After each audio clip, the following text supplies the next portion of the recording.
The business dinner was at Morton's Steakhouse in Manhattan. Dad's quarterly networking event where he brought together his corporate friends and business associates. He'd insisted I come, though he'd made it clear I was only invited because Mom had guilted him into it. "It'll be good for you to meet successful people," he'd said on the phone. "Maybe someone can help you find a real career." I was 27 years old. I'd been running my logistics software company for 5 years. But to Dad, if you didn't work in an office wearing a suit, you weren't successful. I showed up in dark jeans, a black turtleneck and boots. Practical, comfortable. The kind of outfit I wore when I was visiting warehouses or meeting with operations managers. Dad's face tightened when he saw me at the restaurant entrance. "That's what you're wearing? Nina, this is a professional dinner." "I'm dressed fine. You look like you're going to unload trucks." "Sometimes I do unload trucks. When I need to understand the workflow." He closed his eyes briefly as if praying for patience. "Please tell me you're not going to talk about your warehouse job tonight." "It's not a warehouse job.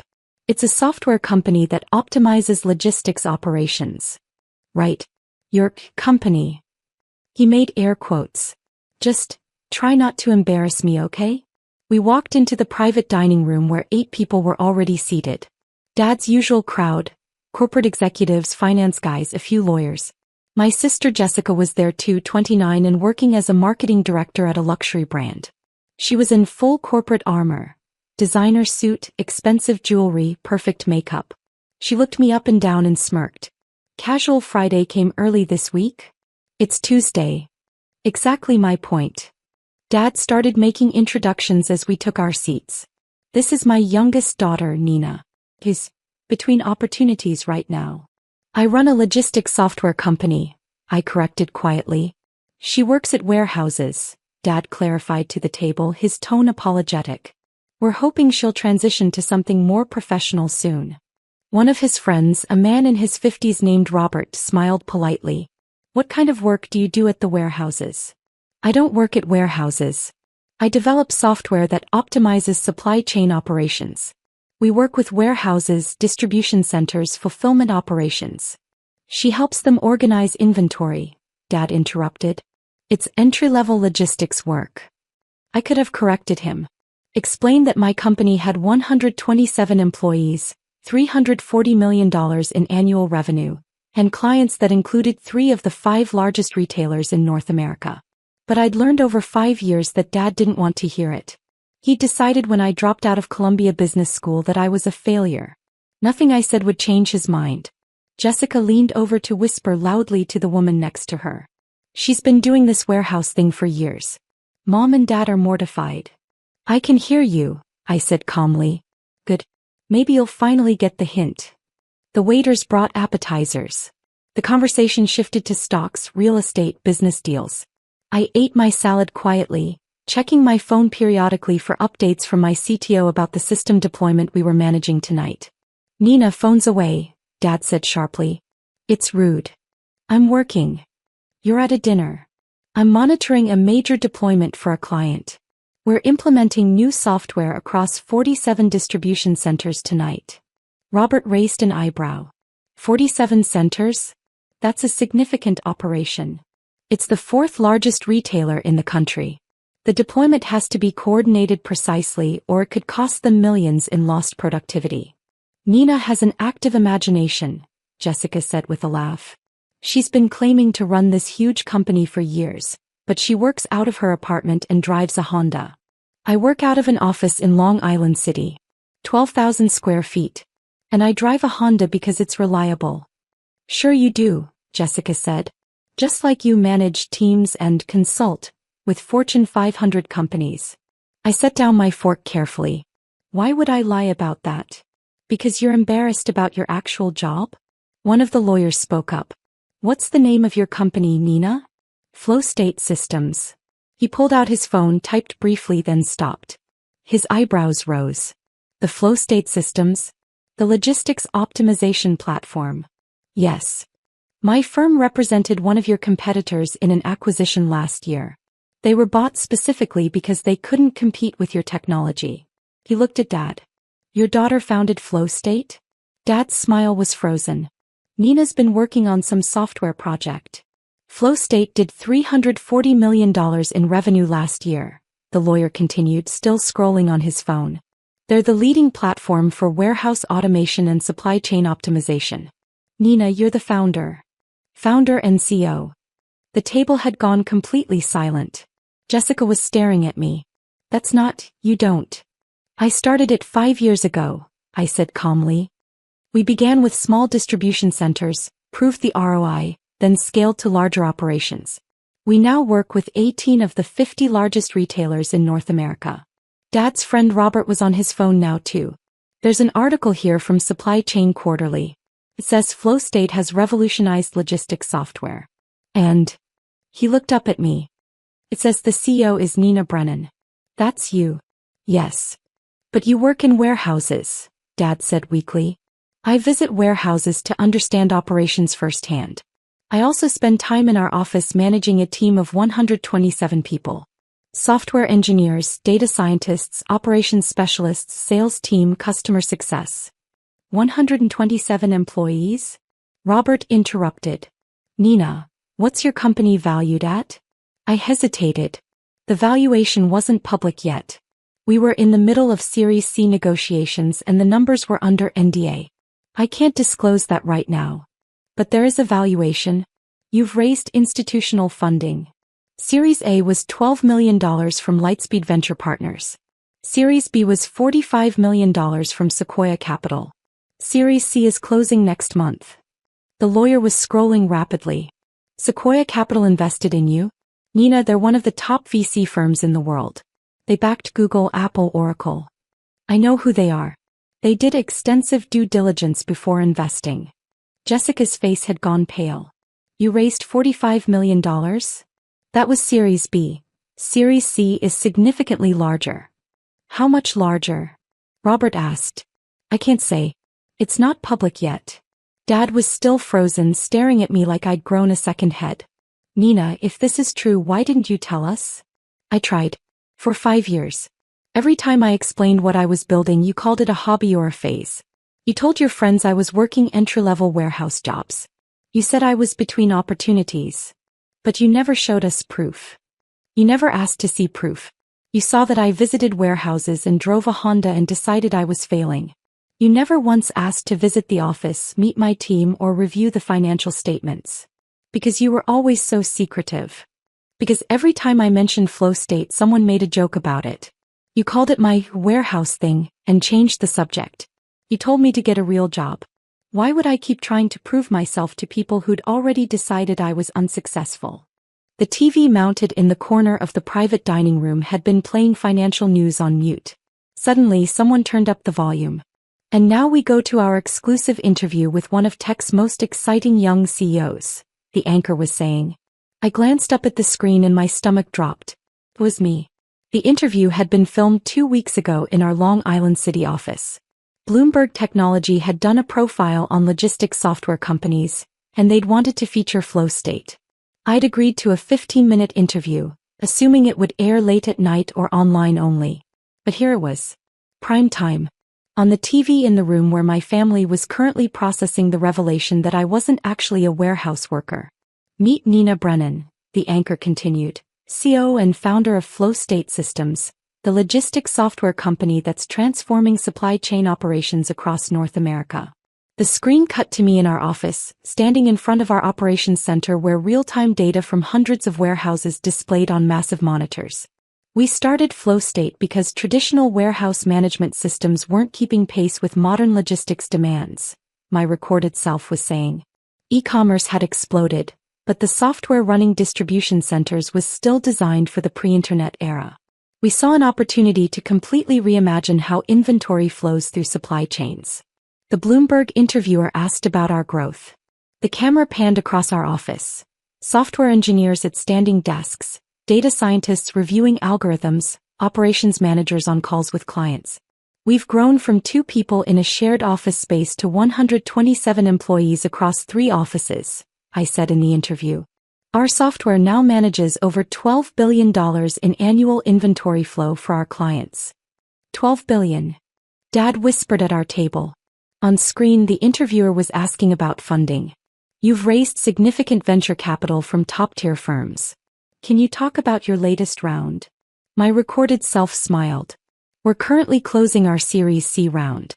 We can't disclose the exact amount yet, but it's the largest logistics software funding round of the year.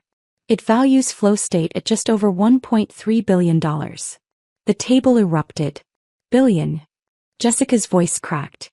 Did she say billion? On screen, the interview continued. At 27, you're one of the youngest founders to reach unicorn status. That's $1 billion valuation for our viewers.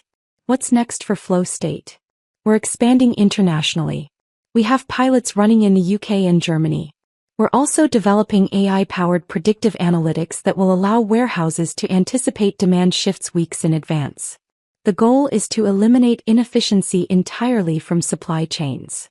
The interviewer leaned forward. Your company is now worth $1.3 billion. You own 68% of the shares. That makes your net worth roughly $880 million. How does it feel to be approaching billionaire status at 27? I watched my own face on screen. Calm, professional, slightly uncomfortable with the wealth question. The valuation is exciting because it means we can invest in the technology and expand our team. The personal wealth aspect is secondary to the mission. We're trying to solve real problems for companies that move physical goods. Every percentage point of efficiency we add to their operations means lower costs for consumers and less waste in the system. The interview concluded with footage of one of our client warehouses. Automated systems, optimized workflows, our software managing everything seamlessly. Nina Brennan of FlowState Systems, the anchor said as the segment ended. One of tech's rising stars, proving that the future of innovation isn't just in social media and consumer apps. It's in the unsexy but essential work of moving products efficiently. The TV was muted again. Nobody at our table spoke. Robert broke the silence first. Nina, did that interview just say you're worth $880 million? On paper. Until the Series C closes and the valuation is official. You're almost a billionaire, the lawyer said slowly. At 27. The company is valued at over $1 billion. I own 68%, so yes, my stake is worth roughly that amount. Dad was still staring at the now muted TV. That was you, on Bloomberg, talking about your billion-dollar company. Yes. And we had no idea. I tried to tell you. Jessica found her voice, though it shook. You let us think you were working in warehouses. I do work in warehouses. I spend at least one day a week in client facilities, understanding their operations. But I also run a technology company with 127 employees and $340 million in annual revenue. Both things are true. But you never corrected us. I did. Constantly. You didn't want to hear it. Robert was scrolling on his phone again. Nina, there are dozens of articles about you. TechCrunch, Wall Street Journal, Forbes. They're calling you one of the most successful young founders in enterprise software. I'm aware. Forbes has you on their 30 under 30 list for enterprise technology. You won Logistics CEO of the Year last month. You've been a keynote speaker at 3 major industry conferences this year alone. Dad's face had gone from white to red. Why didn't you tell me any of this? I did, Dad. Christmas, I mentioned the Forbes list. You said it must be for a different Nina Brennan because your daughter worked in warehouses. At Thanksgiving, I talked about the conference keynote. You said it was probably a small regional event. At Mom's birthday, I mentioned we'd raised Series B funding. You changed the subject to Jessica's promotion. That's not... He stopped. Did I really? Every time. For 5 years. Jessica was reading from her own phone now, her face getting paler. There's an article here from Fortune. Nina Brennan, the warehouse worker who built $1 billion software empire. It says you spent a year working in distribution centers before founding FlowState. You actually did work in warehouses. I did. I needed to understand the problems firsthand before I could build software to solve them. I worked night shifts at 3 different warehouses, took detailed notes on every inefficiency, interviewed hundreds of workers about their challenges. That's actually brilliant, Robert said slowly. Most tech founders never leave their offices. You went directly to the source. It seemed obvious to me. How could I build better software without understanding the actual work? The lawyer was shaking his head in apparent awe. Nina, do you know how rare this is? A 27-year-old building a profitable, high-growth enterprise software company in an unsexy industry? Most founders your age are burning through VC money trying to build the next social media app. You've built something that actually generates massive revenue. Logistics software isn't glamorous, but it's essential. Every product people buy online passes through systems like ours. Dad's phone started ringing. He glanced at it, then looked at me with a strange expression. That's Charles Morrison. He's on the board at Columbia Business School. The school I dropped out of? He probably saw the Bloomberg interview. Dad answered the call. Charles, hello. Yes, that was my daughter. Yes, flow state systems. No, I didn't realize the scale either. He listened for a moment, his face getting redder. She what? A major donation? How much? He went silent. 7 figures? For the entrepreneurship program. He looked at me. When did you? Last year, I said quietly. They asked if I'd contribute to the new entrepreneurship center. I wrote a check for $1.2 million. Dad covered the phone. You donated over $1 million to Columbia? They're building a center to help students who want to start companies instead of following traditional paths. It seemed important. He went back to the phone call. Yes, Charles. I'm very proud. Yes, we should definitely talk about having her speak to students. I'll check with her and get back to you. He hung up and stared at me. The Dean of Columbia Business School wants you to give the keynote at their graduation ceremony next spring. I know. They reached out last month. I haven't decided yet. Jessica set down her phone. How is this possible? How did you build $1 billion company in 5 years without any of us noticing? You weren't paying attention. You decided I was a failure because I dropped out of business school and got my hands dirty in warehouses. Nothing I said could change your minds because you'd already written the story about who I was. But if we'd known, would it have changed anything? Would you have treated me differently if I'd shown you the Forbes list or the funding announcements or the client roster? Or would you have found other reasons to dismiss it until some external authority like Bloomberg confirmed I was legitimate? Silence. I think, Robert said carefully, they would have dismissed it. People usually do when success doesn't look the way they expect it to. Dad's hands were shaking slightly. Nina, I'm sorry. I'm so sorry. I completely misjudged everything. I thought you were wasting your potential. I know. If I'd known you were building this, you should have believed me when I told you. You shouldn't have needed Bloomberg to confirm it. You're right. You're absolutely right. He looked around the table at his business friends, all of whom were now looking at me with respect and fascination. Everyone, I need to apologize. I've been telling you all for years that my daughter was struggling working dead-end jobs, refusing to get serious about her career. I was completely wrong. Nina is apparently more successful than everyone at this table combined. Dad, it's not a competition. No, it's important.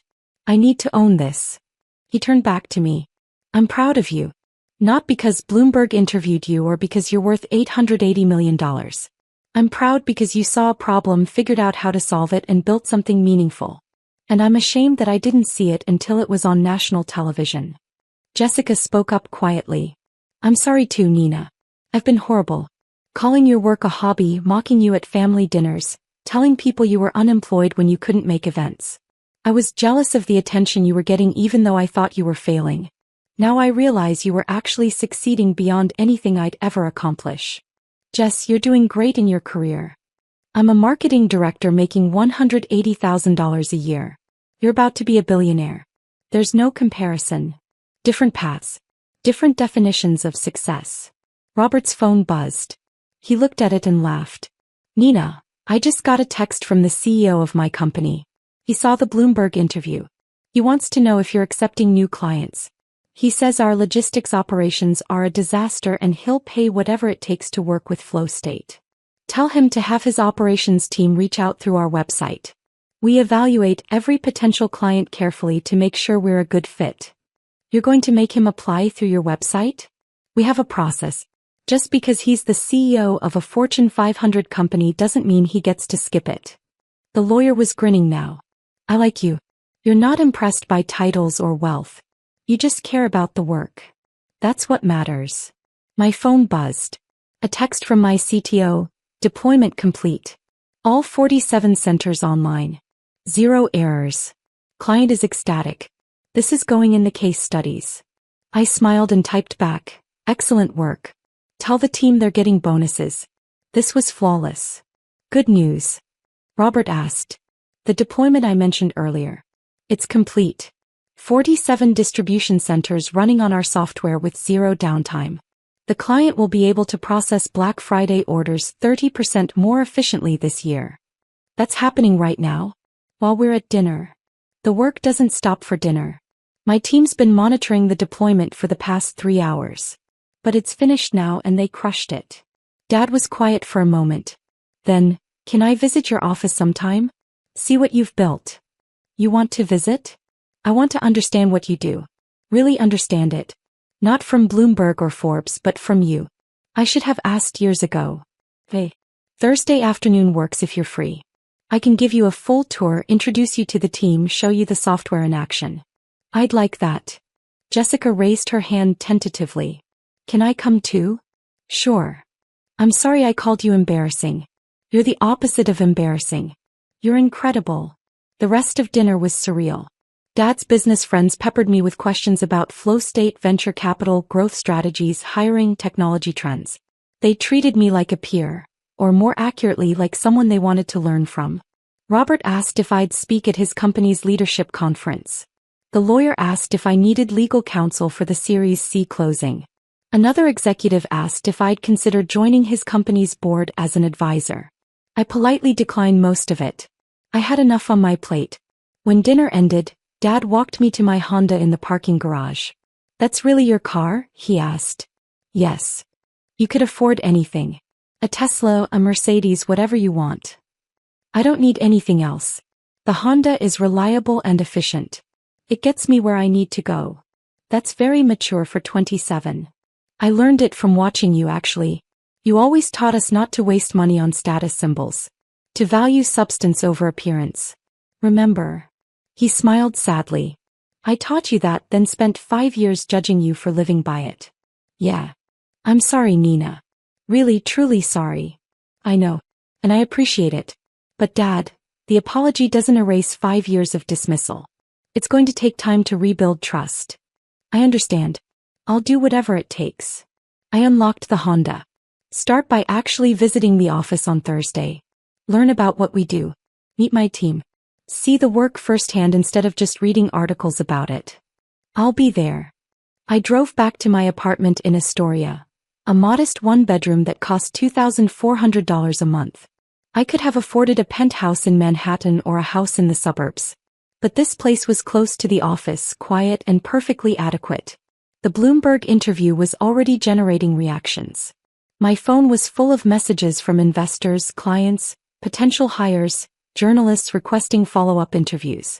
Our marketing director had texted that website traffic was up 400% and we'd received 50 new client inquiries in 2 hours. But the message that mattered most was from my CTO. The team is celebrating at a bar near the office. You should come. They want to thank you for the bonuses. And for building something we're all proud to work on.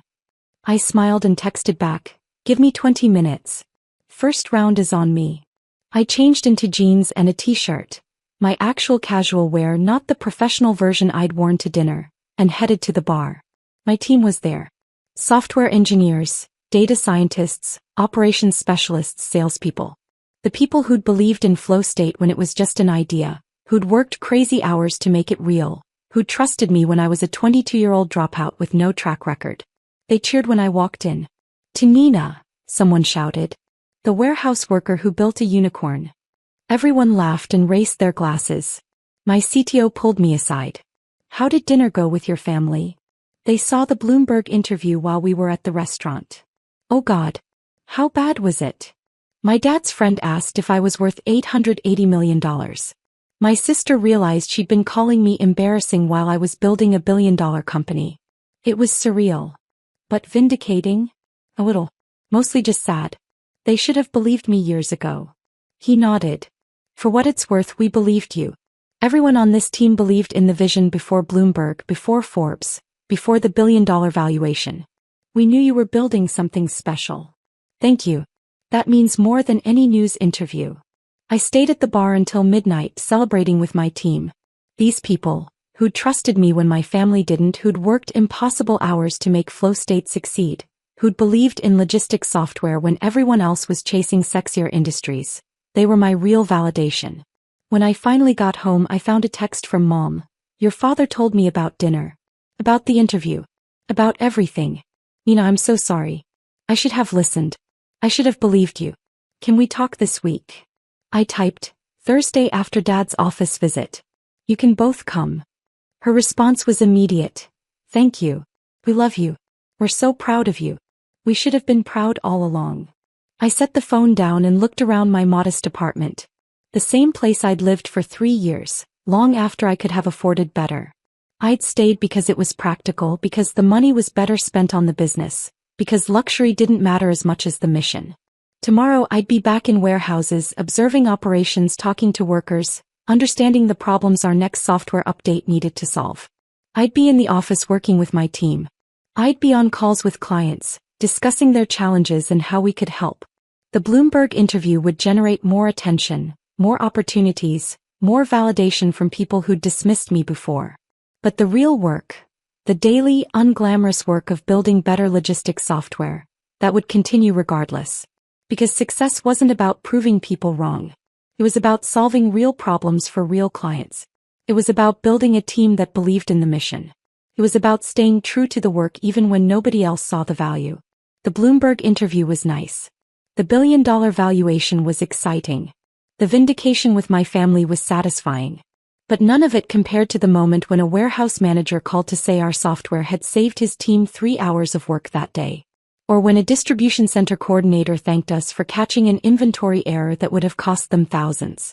Or when a logistics director said our system had made his team's impossible job finally manageable. That was the real success. And I'd known it all along. Even when nobody else did.